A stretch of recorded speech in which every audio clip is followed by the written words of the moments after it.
Oh, no. All right. Well, good evening, everyone. Welcome back to the final session. The final session of Diabetes Reversal Explained. We have been teaching you for, this is the eighth time, about how other people have reversed their diabetes. And so, we just repeated the A1C. So does anyone care to tell the group, has anyone experienced changes in their A1C? Yes. Do you mind telling the group? The real number? I mean, you don't have to if you don't want to. But I'm happy. I started 11.6. Okay, her A1C, she started at 11.6 8 weeks ago. we're telling this for the people online so they can hear too. 9.7 today. 9.7. Now that's over just 8 weeks. And so the A1C covers the previous 3 months. So if you take half of 3 months, how many weeks do you have? 6. Okay. 6. So you've basically got to take this number since we got started just learning about it and we had to increase fiber first. You're not really into the whole program until you get to about the third, fourth week. It's about the fourth week we get up to the 50 grams of fiber. And so she needs to take that number and probably double it or a little more to reflect, that's the interval change rather. So, she's down 2 points, so she probably has to go 2 or 2.5 points. So probably her A1C has gone from 11.6 more than likely to the vicinity of about 7.5. So that is a huge change. If the doctor from one doctor visit to another gets half a point or gets 1 point, they feel pretty good about it. So to get this much, it's just like awesome. big hand. That is wonderful. Anyone else notice a change in the A1C? Pardon me? Okay. When I started 5.8. Uh-huh. And today is 5.6. Very good. He went from 5.8 to 5.6. Good. Okay, anybody else? Did anybody go up on their A1C? Oh, I'm sorry. It was just one that went from 8.2 to 8.3. Oh, okay. But then my lab was drawn, I didn't have it done that first time. Okay, Every year, okay. because I had my lab drawn 3 weeks before. So something in the interval. So it's going to be, when I have my lab drawn in May, it's going to be wonderful. Okay. There Well, you go. We certainly hope so. Not happy. Okay? Not happy. Do you care to talk about it? 5.4 to 5.6. She's still, close to normal. Give her a hand. Pre-diabetes begins, according to them, at 5.6. Okay? So she was 5.4. That was non-diabetic. She's just like barely in the pre-diabetic. So don't give up, sister. If we hadn't done this, we would have been worse off. So I'm thankful. There you go. Okay. But Okay, she says if we hadn't done this, she would have been worse off. So she's very thankful for the program. so tonight, what we're going to before we plunge in, I'm just delighted for some of the results you guys have had, and this is oftentimes what we see. So just let me have a thank you prayer to God for the way that He's working in your lives. Lord, these people have been working hard over the last 8 weeks, and I thank you for each one, and I thank you for the improvements that we're seeing, even small improvements. And Lord, where we need more work, please just be with the people, help them to continue to make these changes, to persist, and we thank you that you are the one that actually gives us the healing. In Jesus' name, amen. Amen. Tonight, we're going to talk about managing gene expression. And I left this for the very last. You know, there's a common myth, well, you know, my aunt had diabetes, my mom had diabetes, I'm going to have diabetes, there's nothing I can do about it. Well, that is just not the case. We have found there's many things that can be done. And we're going to touch on several things tonight that can be done to help us manage that. But here's our text for tonight. It says, I, the Lord, am a jealous God, visiting the iniquities of the fathers upon the children unto the third and fourth generation of them that hate me, and showing mercy unto thousands of them that love me and keep my commandments. Now, those of you that know what the Ten Commandments say will realize that this is one of the Ten Commandments. And why did I choose that for tonight? You will know in just a little while. So, moving ahead, just remember that the information we give you is for information. It's for information, educational purposes only. Don't do anything that we say until you've talked with your doctor, and then once you've talked with the doctor, you can proceed as he directs you. Tonight, we're going to describe, you should be able at the end of this program, to describe the symptoms of leptin resistance. And Whoops, sorry.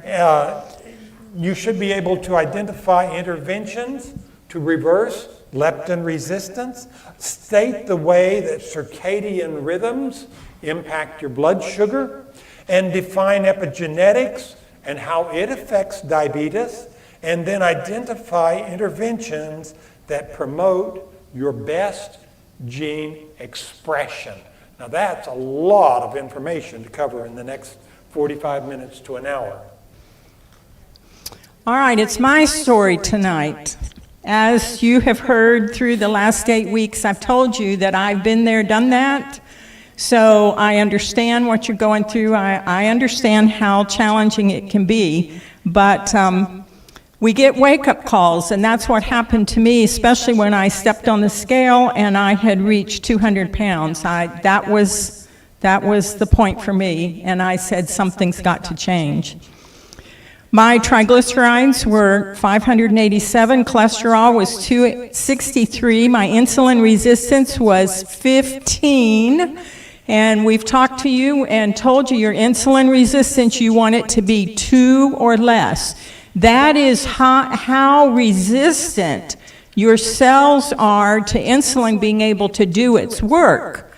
And so we want to get that insulin resistance down. Why I didn't have a diagnosis of diabetes, I don't know, because I certainly had the family history. My mother had been diabetic, actually passed away from complications of diabetes, and my grandmother was a diabetic. So I had a lot of family history. But she was solidly in the pre-diabetic range. I really was. So we helped to put on a reversing diabetes, it was a reversing diabetes program. It was just a video program that was put out by the Lifestyle Centers of America. Before they shut their operation down, they had recorded these videos. And so I learned a lot as we went through that of what I needed to be doing. I actually got kind of mad because Mother had always said, your sugar, your sugar, your sugar, but nothing about it being a fat problem. And so when we did the program about the fat and how fat really impacts us, I got mad about it and said, why didn't my doctor ever tell me? Well, I went on, I started working at it. I was put on metformin, and I also was on thyroid medication. So afterwards, my triglycerides were down to 149, and I was so thrilled because my goal was to get below 150, but that was the standard. And in the envelope, when they mailed me my results, there was a little note, and it said, the new standard for triglycerides are less than 100. I was so disappointed. But anyway, so I still have to work on that. My cholesterol was down to 187, my insulin resistance was down to 2.6, and I had lost 50 pounds. I was off of my medications, I was doing well. So I am so thankful for the things that I've learned and what I have experienced to help me. But this is one of the big things that has helped me, and that was learning about leptin resistance. Leptin is actually a master hormone. You have the control for this one. It is a master hormone, and it impacts a lot in our bodies. The thyroid, melatonin, the sex drive, adrenal glands, growth hormone, insulin, and the immune system. But we didn't know about leptin.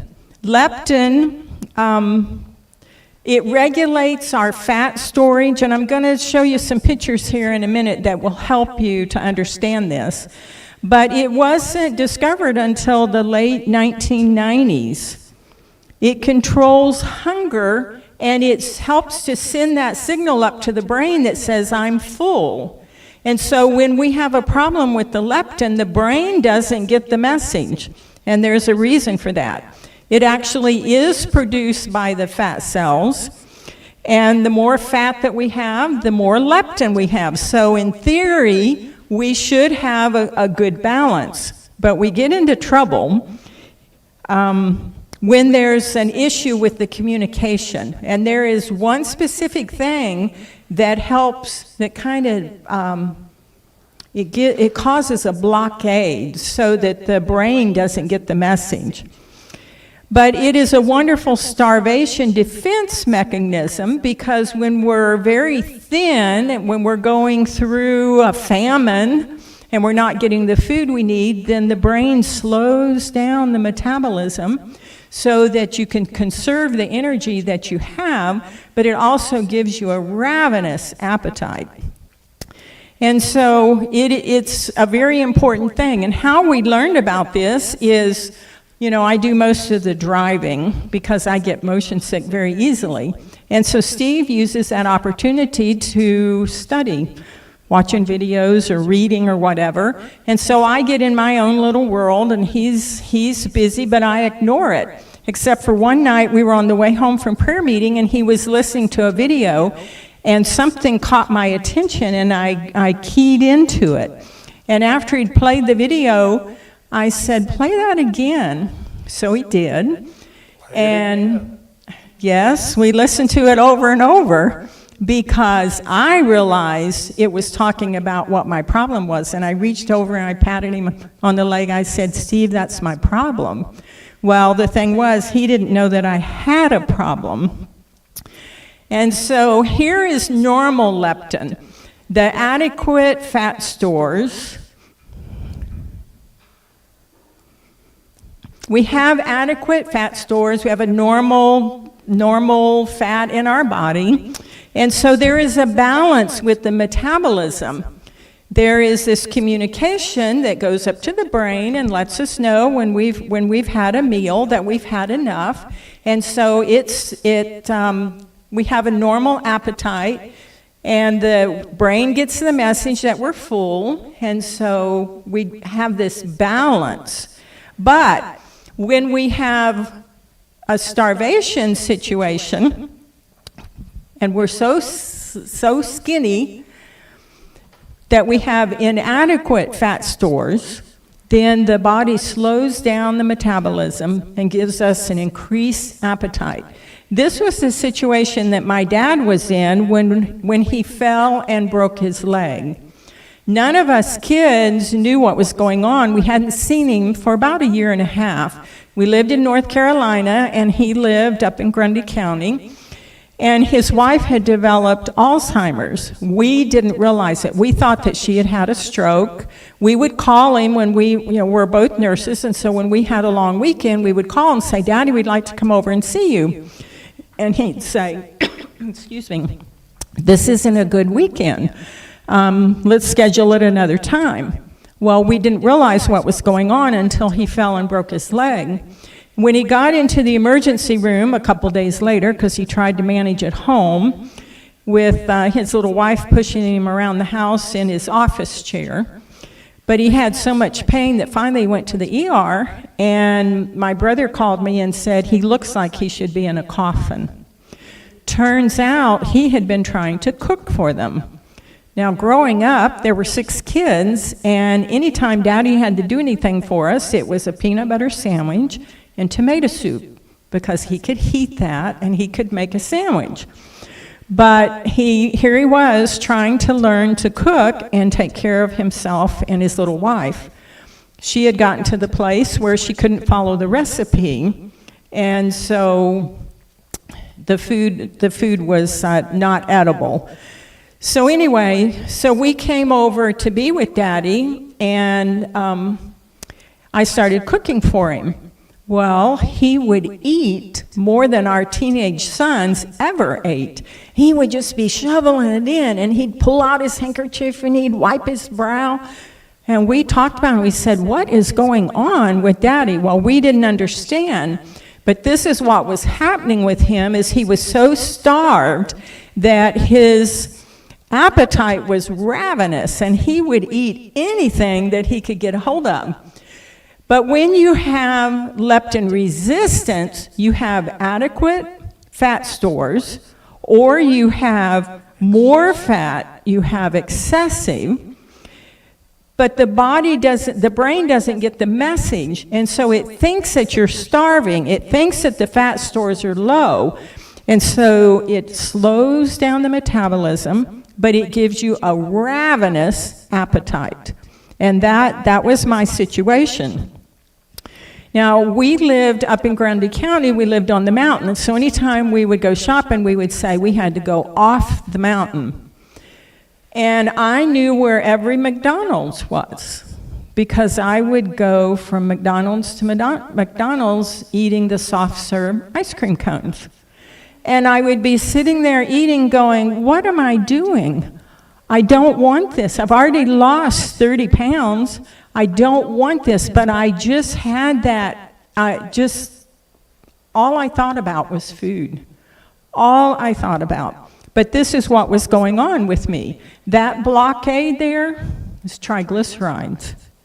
And so I had very high triglycerides, and so even though I had lost weight, my body still thought that I had very low amount of leptin, very low amount of fat, because it wasn't getting the message. My brain was not getting the message that I actually had very adequate fat stores and I didn't need to be eating so much. So what are the causes of leptin resistance?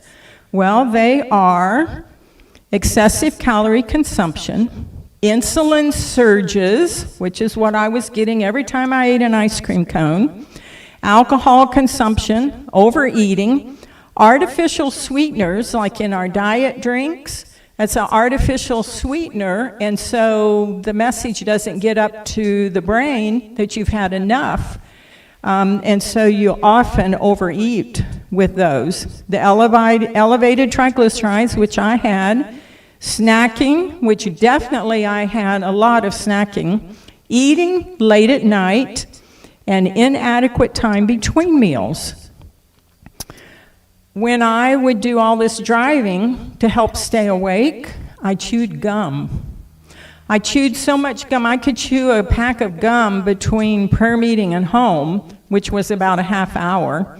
I just was really chewing the gum, so much so that my molars back here are almost flat, and the dentist always comments about it. I said, I'm sure that it's from all the gum chewing that I did. And so my hormones were so messed up in my body. When I would get up from a meal, I could feel totally satisfied, but I still would go in the kitchen and I would graze. And one of the things that I ate, I see people nodding, and this is especially true for ladies. There have been times that we've done the seminar and we've learned about this, and when we have our follow-up meetings, the lady or ladies will come to me and say, I did it. and I know exactly what they mean. It will change your life when you can reverse this. But, so I was really bad about snacking, and then the chewing gum as well. That messes up the hormones. Every time you put something in your mouth in between meals, unless it's pure water, it triggers the hormone, this hormone leptin. And so, can it be reversed? Yes, it can be reversed. And so keys to reversal are 5 to 6 hours between meals, no snacking, period. No snacking. No late night eating. If you want to eat in the evening, just make sure that you eat 3 to 4 hours before bedtime. Avoid high-fat, high-fructose combinations. And what is one of the most favorite high-fructose, high-fat combinations that people like at bedtime? Ice cream. Ice cream, absolutely. It's a comfort food. So it's not that you can never have ice cream, put it with your meal, okay? Instead of having it at a snack later that's in between meals, put it with your meal. And then, so eat low-fat naturally and avoid sweeteners with fructose. It made a huge difference for me, and I am so thankful. So what I did to reverse is Steve was working every every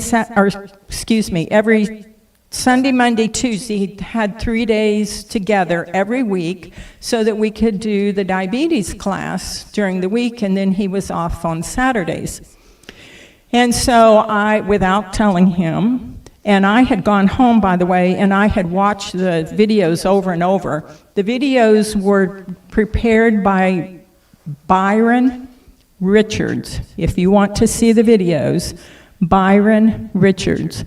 Very good. The videos are only like 10 or 15 minutes long, and so you can get a lot of information from them. But what he said you need to do is exactly this.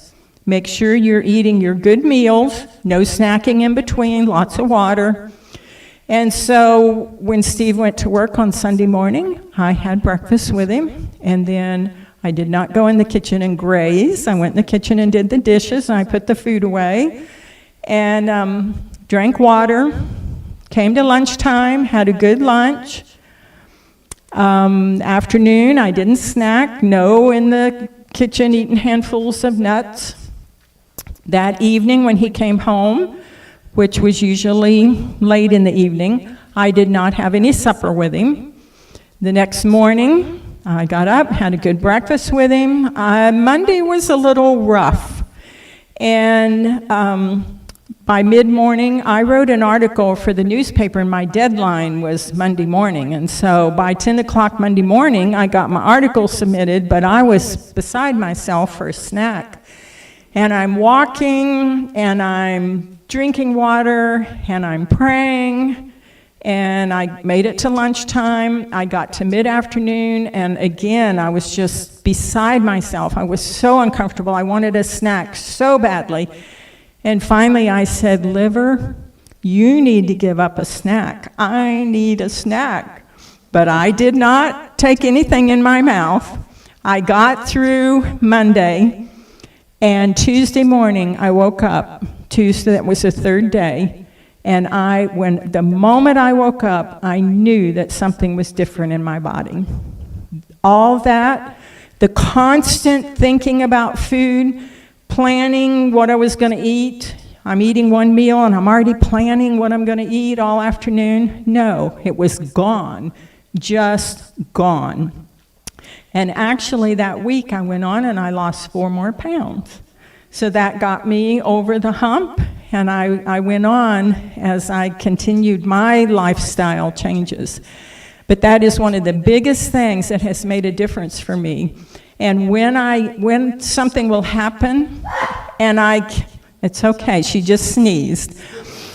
When I feel myself getting into that cycle again, I know that I just have to back off and be careful, especially with the snacking, and I can get back in the groove and I can feel well again. So that's my story with how I dealt with leptin. Well, thank you very much. You know, just a couple other, yeah. Just a couple other things about this. The leptin diet, when a person goes on a leptin diet, it's all about timing more than anything else. And once they have reset that leptin cycle, usually takes about 3 days, and you're going to feel terrible for 3 days. But by the time you reset it, you can eat the same foods and lose significant amounts of weight. We've known, you know, Dr. Richards talks about people that have lost well in excess of 100 pounds. Just simply eating the same foods, but because their hormones have been reset and they're cycling differently. It makes a huge difference. And so that can help a great deal with diabetes reversal, and that's why we tell you about this. So, you know, admittedly, Karen's story is not based on measured leptin levels, but 99.9% of people who are insulin resistant are also leptin resistant. So this is a very real problem for people with diabetes, and it can be solved. The cycle resets itself at night, and it'll take you 2 to 3 days to make that happen. But you know when it's happened. And anyway, I want to talk to you a little bit about circadian rhythms. I'm not going to take a deep dive into this, but there's some things about circadian rhythms that really impact people with diabetes, and it's pertinent to diabetes reversal. So circadian rhythm means there's this day-night cycle that we get in. In fact, that occurs with most living things. I mean, from plants to people, to other animals, you know, nocturnal animals even. They have a day-night rhythm that they get in. But people, we especially have it. And this impacts all kinds of things. So, you know, your eating, it can impact that. And the time of day that you eat various things can have a great deal to do with what your response is. For instance, if you eat a breakfast in the morning, you're going to have much better blood sugar control. A person should eat their largest meal early in the day. If you eat at 8 o'clock at night, you're going to have double the blood sugar release of what you would eat with the exact same meal at 8 o'clock in the morning because of our circadian rhythm. Now think about that. You know, if a blood sugar, you know, after your meal is 130 in the morning, that exact same meal at night, you're going to be like 260. So that's a huge, huge difference. And I know a lot of people, they get up in the morning and they think, well, you know, I'm going to lose weight, and so they eat. They go all day long and they don't eat until dinner time in the evening. They eat a large meal, lay down, and go to bed, and they gain weight. Sumo wrestlers, how many meals a day does a sumo wrestler eat? They eat constantly. No. They eat 1 meal a day. What? Yes, sumo wrestlers eat 1 meal a day, but what they do is they lay down and sleep afterwards. And so that takes the energy that you brought in, and they use it for fat, and they'll usually do that in the evening. So, you know, the time of day really makes a big difference. So it impacts your weight, and it also impacts your glucose tolerance. And it can impact absorption. I mean, for instance, there's been studies done, multiple studies have been done that indicate if you take your blood pressure medicines in the evening, it does a better job of controlling your blood pressure than if you take it in the morning. But most of the time, the blood pressure medicines are prescribed to be taken in the morning. You know, somebody needs to wake up. Distribution, metabolism, even elimination oftentimes will follow a day-night cycle. So circadian associations with diabetes. If you, when you eat late, you will actually burn your energy at a slower rate. You will have a slower metabolism. When you eat early in the day, it will ramp up your metabolism and you will burn more energy.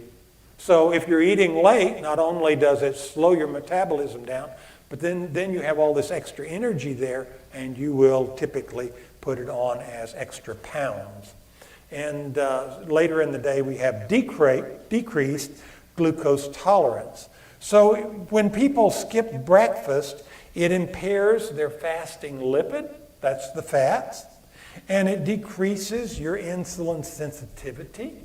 It lends to weight gain, which makes diabetes worse, and so you have increase in your type 2 diabetes risk, and you also have an increased 24-hour average blood glucose. So that's all I'm going to say about the circadian rhythms, but if you have extra time, it's worth your time to get online and go to PubMed or someplace like that and look up circadian rhythms and diabetes. And that will give you a lot more good information. Now there is a field of science that's relatively new. It's about 15 years old now. It's called epigenetics. Epi means on top of, and genetics means your genes. And so this reflects factors on top of your genes that affect the way the genes express themselves. Now, we first got our clues about epigenetics by studying identical twins. You know, you will not get a disease unless there's a genetic component. Take for instance, how many of you get parvo? I hope none of us. Yeah, that's a dog disease. How many of you get distemper? Well, I hope I don't get that. No, we hope we don't your get that. puppy might die from distemper, but the thing is, you don't have the genes which predispose you to distemper, so you can take your dog that gets distemper, you can carry him to the vet without having to worry about, I'm going to get sick with this disease, because you don't have the gene for it, okay? There is a genetic component to every disease, and so one of the things that we observed in identical twins was you could have one twin that might develop cancer, and the other twin remains cancer-free. Why didn't both get cancer? One might be lean, and the other one becomes obese. Why does that happen? One gets diabetes, the other one doesn't get diabetes. So we knew there was something there, and so it was first reported in a public way on January 6, 2010 in this magazine, Time magazine, and why your DNA isn't your destiny. They were studying this at Duke University, I believe it was. Dr. Randy Girdle was heading up the study, and they were looking at agouti mice. Now, the agouti mice have a genetic predisposition that makes them have a yellow coat instead of a brown, and these mice will rapidly gain weight, so they become very obese. They develop diabetes and heart disease, and they usually die prematurely of cancer. So what the researchers decided to do was see if somehow they could change the agouti mice by feeding them a special nutritional supplement. So they fed these mice a special nutritional supplement, and then they observed that when the female mice had offspring, the offspring were normal. They had a brown coat instead of a yellow coat. They were slender instead of becoming obese. They did not develop cancer. They had no diabetes, and they lived a normal lifespan. Yet when they actually tested these mice, they discovered that they still had the agouti gene. And the question was, why didn't it work? Well, it turns out that the difference, the only difference there, was the mother's diet. The only thing that changed was her diet. And they discovered that it was actually a toxic diet that caused the Agouti gene to be expressed in the first place. So they were able to change the genetic expression just simply by changing the diet. So the lessons we learned from that were you can have the same genes, but there can be different expressions of those genes. And the diet was one of the big factors in changing how the genes express themselves. That means you can play a significant role in how your genes are expressed. And this can also impact your life, your offspring. Now, back in 1989, Ronald Reagan signed us up on a multinational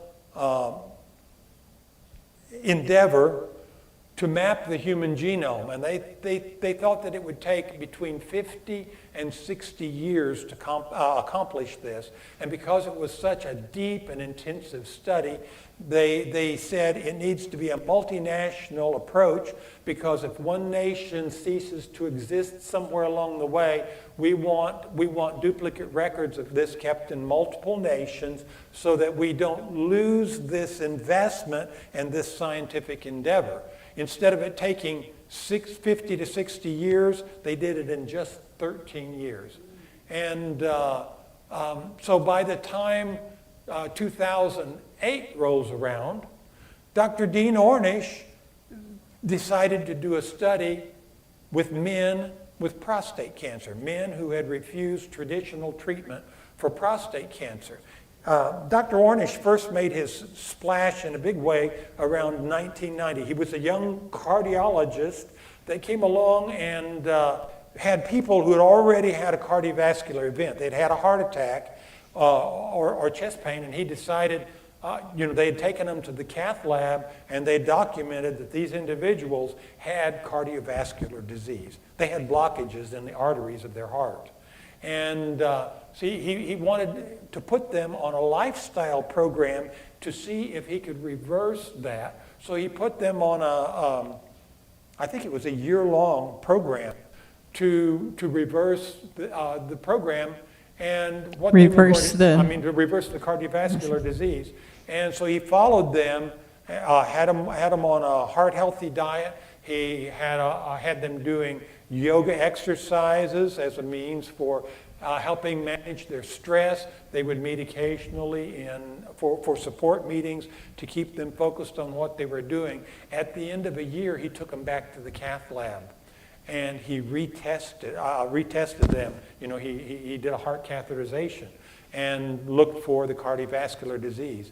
In these individuals, the cardiovascular disease had decreased or it had gone away altogether. And so he was able to prove for the first time that cardiovascular disease was reversible. About this time, I was working at Mission Hospital in the cardiovascular, in one of their cardiovascular units, in the step-down unit, and we would routinely take these people post-cardiac events, and we would put them in our Heart Path program, which is an education program, and we taught them that cardiovascular disease is irreversible. Well, we had to change our minds after he came out with his study. And the same thing is going on right now with diabetes. There are still people saying diabetes is irreversible. But indeed, no, it is reversible. We have seen it happen over and over in hundreds and hundreds of cases. And anyway, so what he did with the prostate cancer study, he says, let's take these men that have prostate cancer, and let's see if we can put them on a lifestyle program that will reverse their disease. Well, you remember that every disease has a genetic component, right? So he said, what we need to do is we need to take now the genes that we know cause disease, and we need also to test these men for these diseases. These diseases. Let's see. Let's advance to the next slide. At that point in time, they knew that there were 453 disease-promoting genes, and they knew about 48 disease-preventing genes. So he said, well, let's test these men for all of these genes and see how they stack up. And then at the end of the study, we'll test them again and see if we've had any kind of epigenetic changes. So at the end of the program, on a 3-month program with these men, following the similar program that he did with the cardiovascular reversal project, he retested the men, and what they discovered was this. Those disease-promoting genes that had been active now had become inactive, all of them. And the disease-preventing genes that had been inactive now were all active. One intervention, this lifestyle change that he put them on, completely reversed that thing. So that has huge implications. Well, the drug companies just jumped all over this. They said, we have a huge opportunity. And the last time I researched into this, there were 13 medications that were already on the market whose mode of action was epigenetic changes. But why do you need to take a medicine? We already know a lifestyle that will reverse all of your bad genes that we know about, and it will turn on all of your good genes. And that is the lifestyle that we advocate here. So that means there's hope for all of those that are battling diseases with genetic predispositions. How many diseases is that? All of them. That's All of them. That is all of them. So the lifestyle changes can rapidly affect your genetic expression. And the best approach then will be to optimize your epigenetic potential. How can we do that? Well, the basics of epigenetic expression, these genes, you can modify your gene expression, but it does not change your DNA sequence. Now, how does that happen? I'll get into that in just a moment.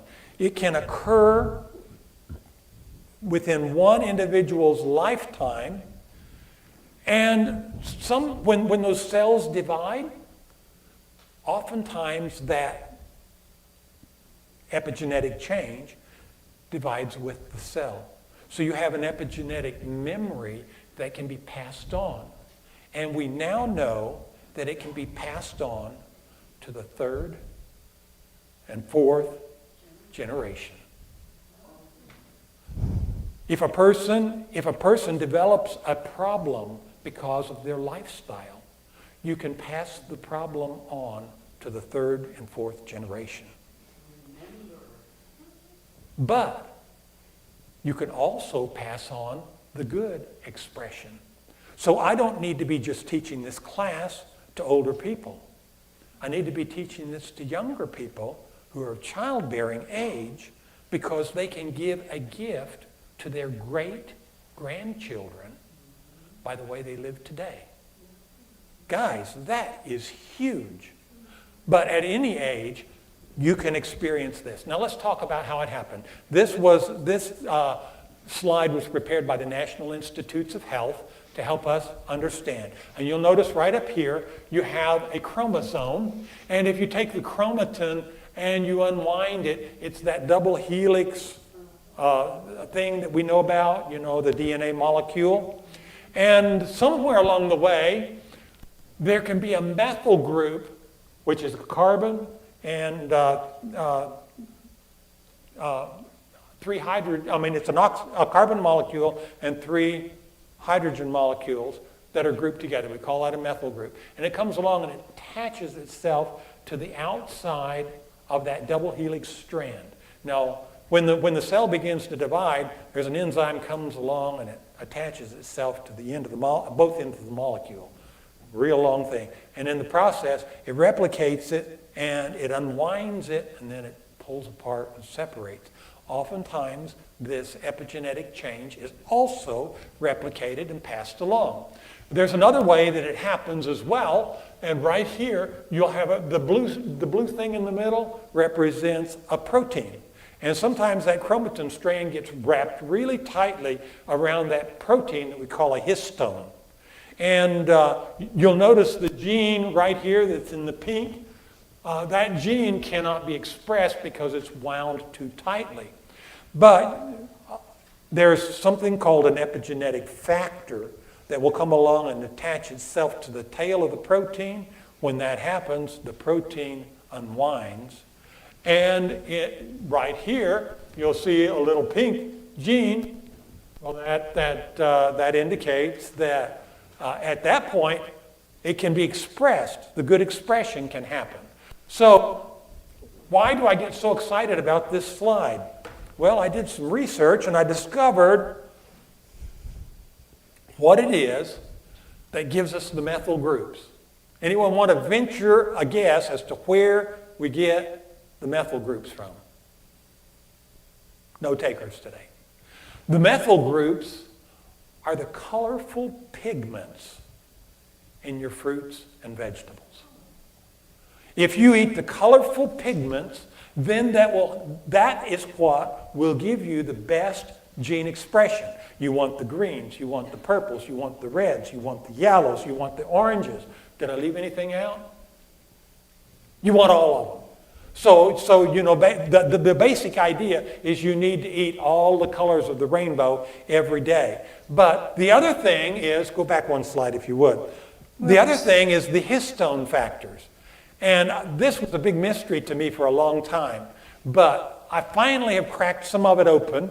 And the first thing I learned about was we get a histone factor from broccoli. Well, good. Too. You and my wife must share the same gene or something.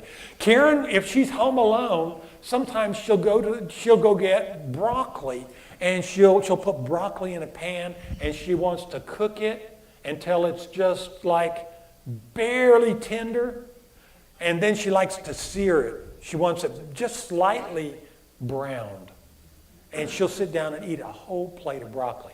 I can't do that. I like broccoli. But just, to me, that is just too much broccoli. But that's probably why she's going to live a lot longer than I am. She doesn't get sick like I do. That's anyway, true. That may be part of it. So you can get online and you can look up foods containing histone factors, and you'll get a list of them. Or you can look up from where do we get methyl groups, and you'll find out. It's the colorful pigments.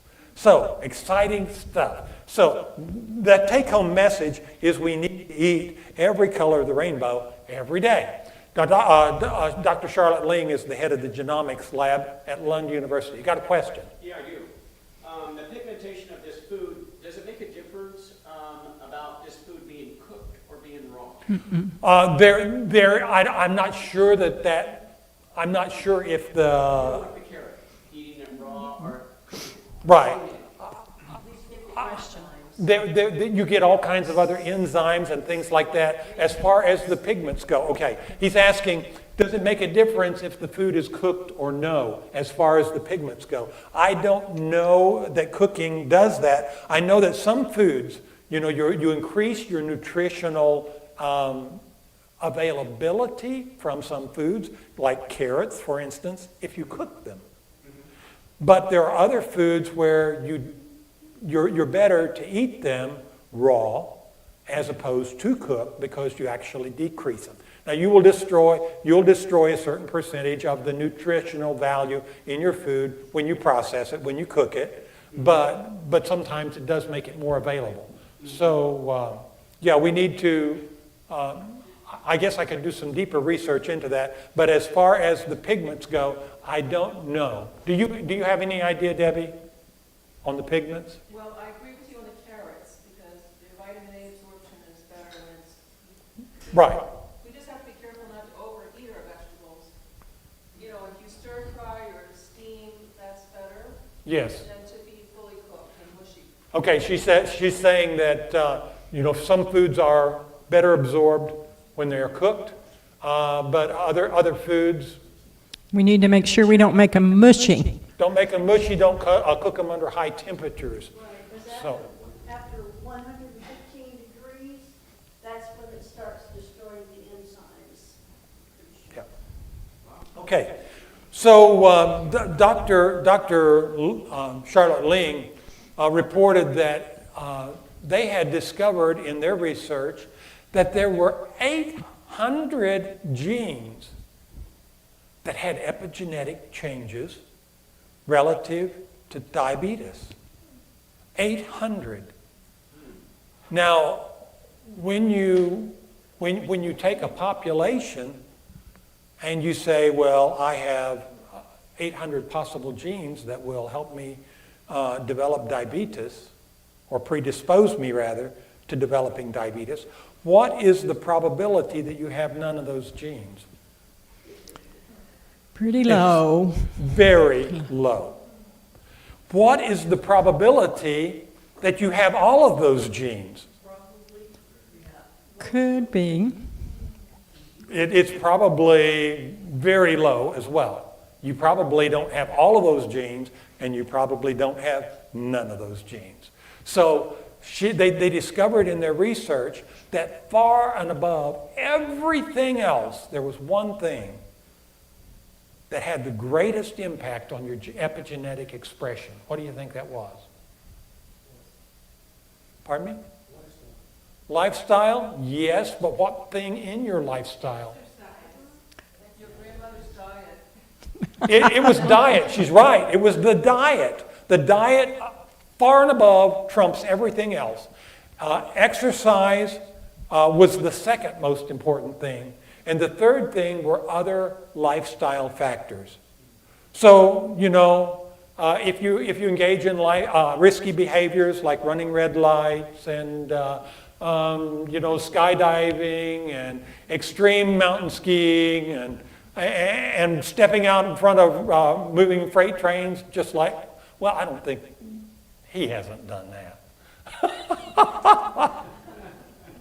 Anyway, well, we don't know. But yeah, some of those risky behaviors could predispose you to problems. But diet, we got to go there over and over again. Now this is called our reversal strategy. And what I've done on this page, this is in your book, page, somebody help me out. 30? Page 30. Okay, I have summarized our whole page here. Our whole program on one page. My dream was to put it on a little credit card size thing front and back so you could stick it in your wallet and you would always be able to take it with you. Well, I decided after I put it all together, I said, well, that'd be too small for somebody with diabetes to read, especially those that are already experiencing some vision problems. So I put it on one page for you. You may want to make a copy of it or tear it out, put it on the refrigerator or something. Refer to this. Everything on here has a scientific basis. And most everything we have covered in the course so far. There's one thing that we didn't cover, and that is number 2 up here, avoid inflammatory foods. This was mostly researched out at Harvard University, but they categorized several groups of foods that are very pro-inflammatory. And those are, first of all, processed meats, refined grains, sweets, added fats, and diet sodas. Now, I can't say you're totally ignorant of that because that is on your food choice list, and you'll find those things down near the bottom of the list. So those things we did account for as we made this thing. But if you need something to share with people, if you know somebody that has diabetes, it's going to take all kinds of people to make a difference.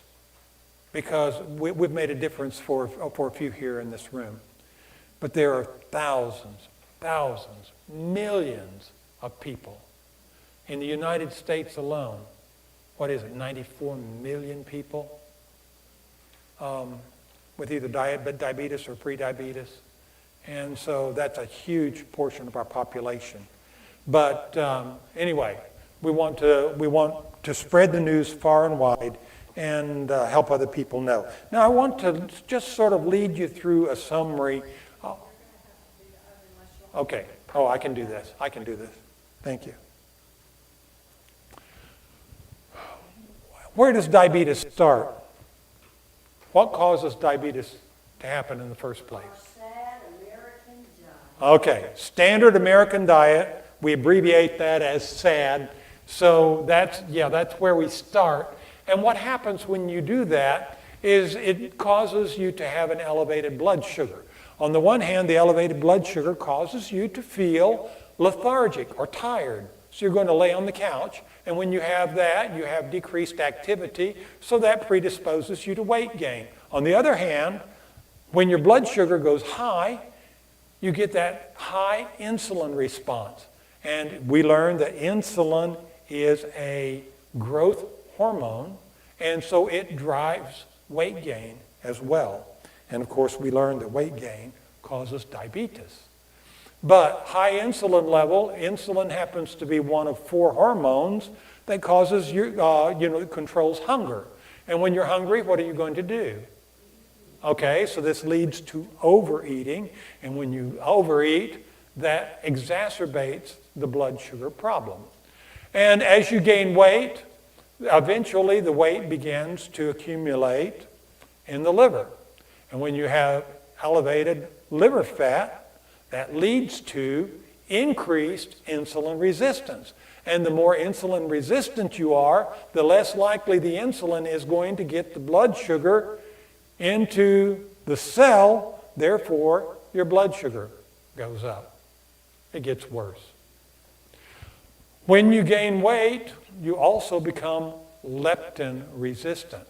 And when a person is leptin resistant, it happens to be another one of those hormones that drives hunger. And of course, more overeating and elevated blood sugar. And when the insulin resistance hits, it also causes your metabolism to slow down. Now the leptin resistance causes your metabolism to slow down. And when metabolism slows and you're still eating that volume of food, that results in more weight gain. And it still gets worse. As you gain more weight, it causes increased fat in the pancreas. And as that happens, first of all, it stimulates beta cell death, especially when those extra calories come in the form of trans fats or saturated fats. And when beta cell death happens, then you also have less insulin that is being produced, which further drives high blood sugar.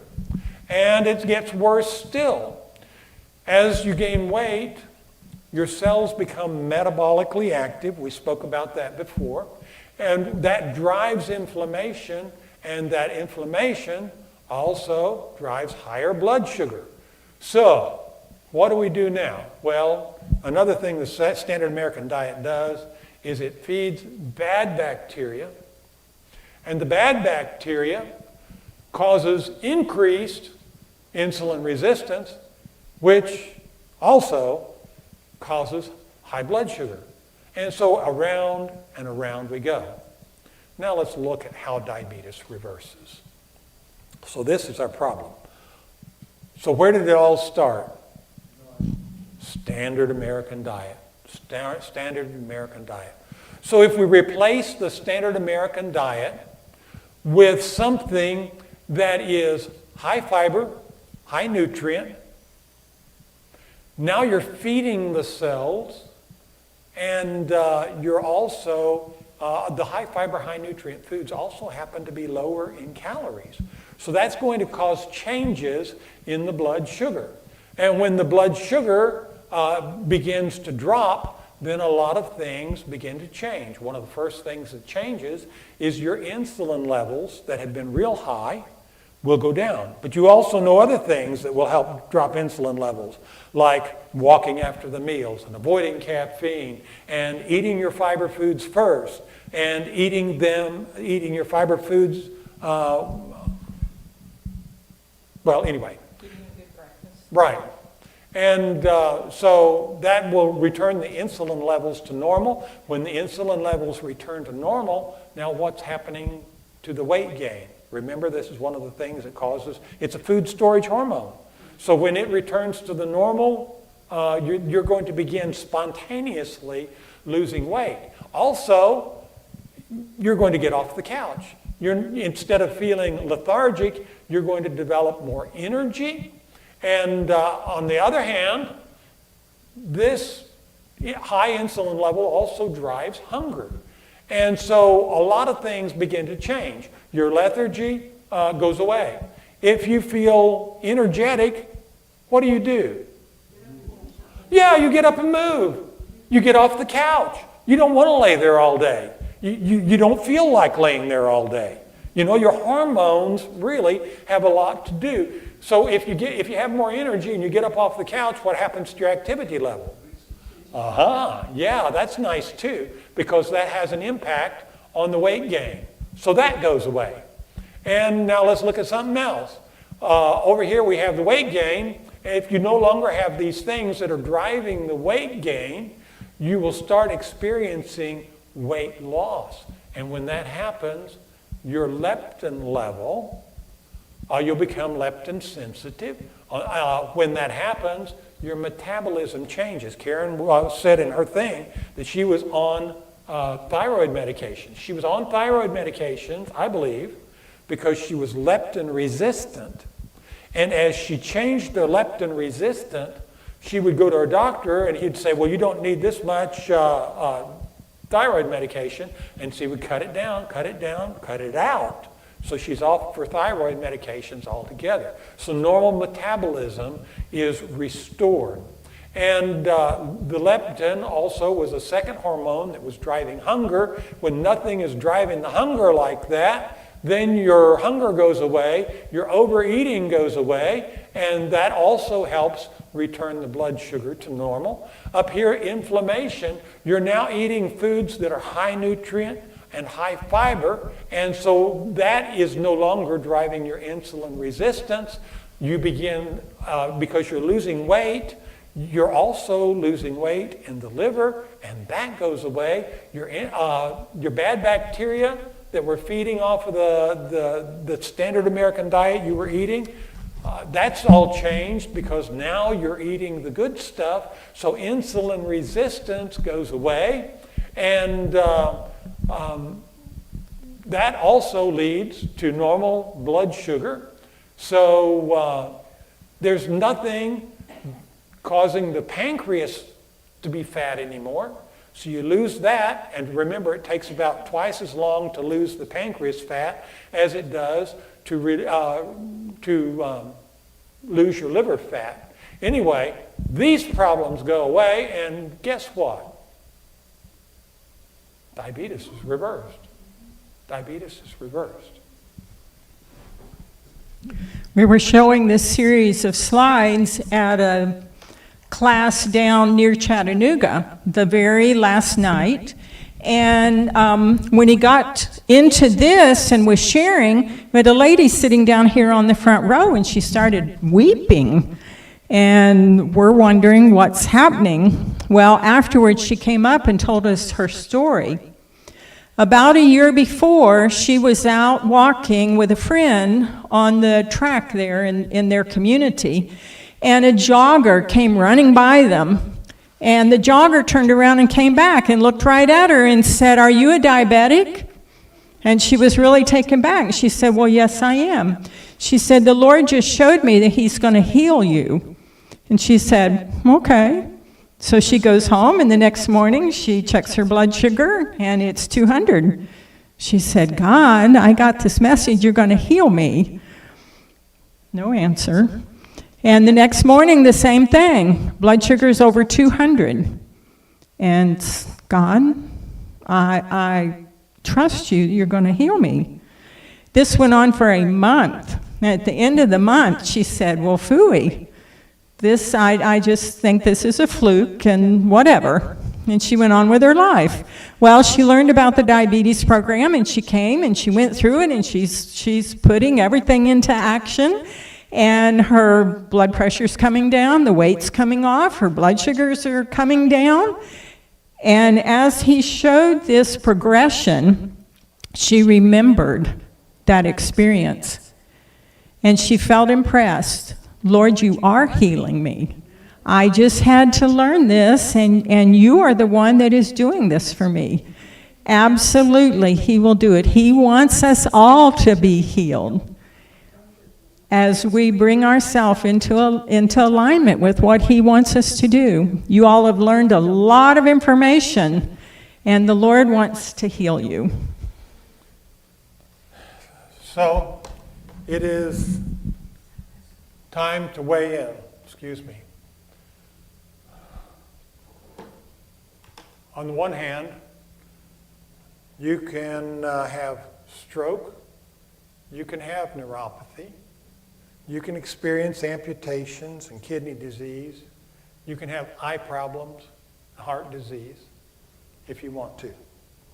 Or you can have increased energy, increased health, you can have increased vitality, you can live a longer life, you can have decreased blood sugar, you can have decreased blood pressure, you can have more, just get more out of life, you can live longer.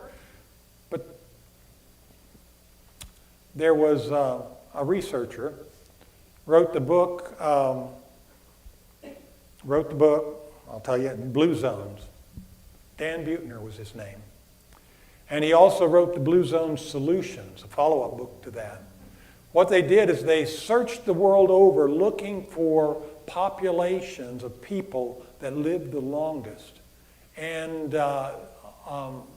they got 5 areas of the world that were specific areas of study. Yes, Okinawa was one of them. There's Nicoya Peninsula, Greece, and anyway, Sardinia, Italy. Those were places where they were specifically, lots of centenarians live in these areas. And after he had done all this study, he made a profound statement. He said, the calculus of aging is this. Either you can live the least number of years with the greatest years of disability, or you can live the longest number of years with the least years of disability. And the choice is largely up to you. You know, it's lifestyle changes. I mean, health happens when you make lifestyle changes, proper lifestyle changes. But that choice is yours. So it's in your ballpark. However you want this thing to end up. Now we're getting ready to go into our exercise segment in just a few minutes. Into our last group's discussion. But I want to leave you with this idea. You know, we're at the end of our diabetes reversal program. And I want you to share contact information with other people in the group, because the CDC says diabetes support is one of the big things that really helps you stay on track. And Debbie will be talking to us in just a moment, telling us about a follow-up program that she's planned for us here. And we would like to see that follow-up program just continue to grow so that we can help keep you on track, but that we can bring others in and let them experience the same thing. And she's also preparing, she's scheduled another of these programs for the fall. But the prayer of faith shall save the sick, and the Lord shall raise him up, and if he has committed sins, they shall be forgiven him. What a promise. What a promise. So as we talk together today, I'd like for you to indicate behaviors that indicate that you may be leptin resistant. Think about that a little bit. Review lifestyle interventions you will adopt to reverse or prevent leptin resistance. Then plan your goals for the next 4 months. Okay? So this will be sort of a longer range now. But plan what you will do if you get off track of it. You know, if you're going to lose maybe 20 pounds in 4 months, how many pounds does that mean that you lose a month? So you can set a benchmark, and at the end of each month, you could say, well, Have I met my benchmark? Have I lost 5 pounds this month? Have I lost 5 pounds next month? You know, am I on track? Do I need to make corrective action? And partner with somebody that you feel can help keep you accountable. And then review the reversal strategy and identify any areas there that will help you to grow even more. Something maybe that you forgot about. If you will turn to the very last page of your book, way, way, way in the back, after all the recipes, and pull out that page, that is the evaluation form. Just rip it right out of your book.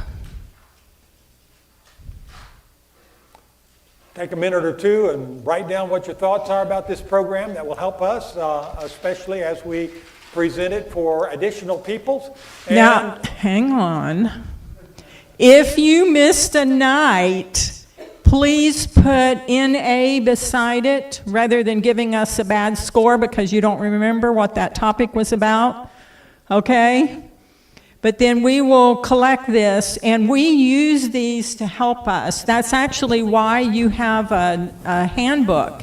It used to be that we just gave you individual sheets every night when we did the class, and people said, we want it so we can keep it. And anyway, so that's why we developed the handbook. So feel free to write us comments at the bottom, things that would help if you have any suggestions for us. And then when you're finished, you can just leave it on your table or turn it into Debbie in the back and leave it for us, please. okay, Debbie, you want to come up and talk to us? Okay, we can do exercise first. Mike, come on and lead us one more time, please.